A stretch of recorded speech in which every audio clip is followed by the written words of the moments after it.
Hello everyone, JEE Main PYQ question series की इस video में आपका स्वागत है। इसमें दिया हुआ है an electron rotates in a circle around a nucleus having positive charge JD.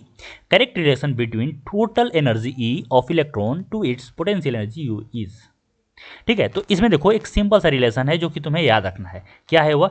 देखो, मोड ऑफ टोटल एनर्जी, मतलब कि टोटल एनर्जी का मैग्नीट्यूड जो होता है वह काइनेटिक एनर्जी के मैग्नीट्यूड के बराबर होता है। अब यहाँ पे देखो, काइनेटिक एनर्जी में मैग्नीट्यूड लगाने की कोई जरूरत नहीं है, क्योंकि काइनेटिक एनर्जी कभी भी नेगेटिव नहीं होता है, यह हमेशा पॉजिटिव ही होता है। और यह जो इक्वल होता है वह पोटेंशियल एनर्जी का हाफ होता है। यह देखो, यह रिलेशन हो गया। या जहाँ पे भी बाइंडिंग एनर्जी का कॉन्सेप्ट आएगा वहाँ पे यह रिलेशन आएगा ही आएगा। और यह दो जगह आता है, एक ग्रेविटेशन में क्योंकि वहाँ पे भी बाइंडिंग एनर्जी है, ठीक है, और दूसरा यहाँ पे जो इलेक्ट्रोस्टैटिक्स में है, जो कि इलेक्ट्रॉन और प्रोटॉन के बीच में एनर्जी होता है।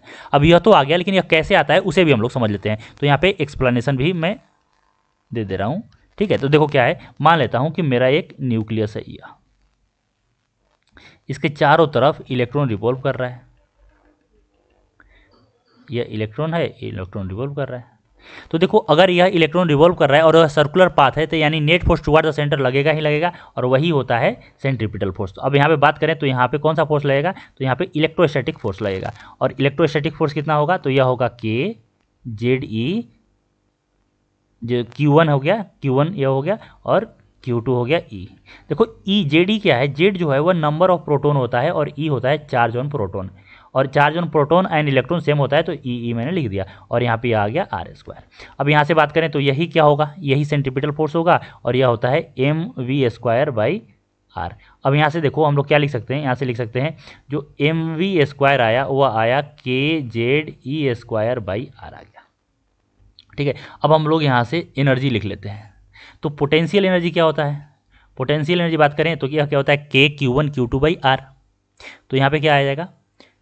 के Q1 Q2/r।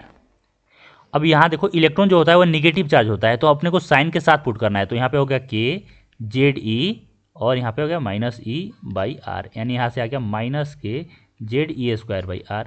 और अगर काइनेटिक एनर्जी बोले तो काइनेटिक एनर्जी क्या होता है? यह होता है ½ mv²। तो यहाँ पे देखो, ½ mv², अगर यहाँ से बात करें तो यह आ गया।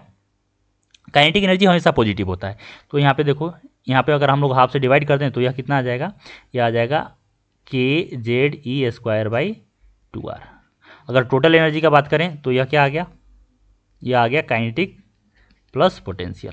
तो यहाँ से देखो, यह माइनस है या प्लस है, तो यहाँ से आ गया -KZe²/r²। ठीक है, तो यहाँ से रिलेशन आ गया कि यही जो रिलेशन मैंने बोल रहा था वही रिलेशन यहाँ पे भी आ गया कि टोटल एनर्जी का जो मैग्नीट्यूड है वह देखो तो काइनेटिक एनर्जी के बराबर है। यहाँ पे देखो करेंगे तो यहाँ पे 2 आ गया, R² नहीं आएगा, ये आएगा KZe²/2r आ गया। ठीक है, देखो यह -1 है, यह हाफ है, प्लस आप तो -½ आएगा, तो यह आ गया।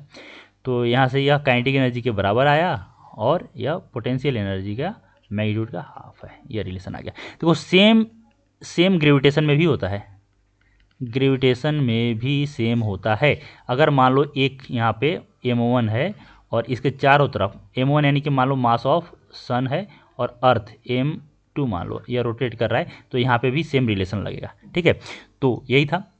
तो अगर आपको वीडियो पसंद आया तो वीडियो को लाइक कीजिए, चैनल को सब्सक्राइब कीजिए। कुछ पूछना है तो कमेंट सेक्शन में मेंशन कीजिए, मैं रिप्लाई जरूर करूँगा। आज के लिए इतना ही। 1 मिनट, जो ऑप्शन हो इसका होगा वो होगा 4, ये तो मैं बताना भूल गया था। ठीक है, जो ऑप्शन होगा वो 4 होगा। ठीक है, ओके, थैंक यू।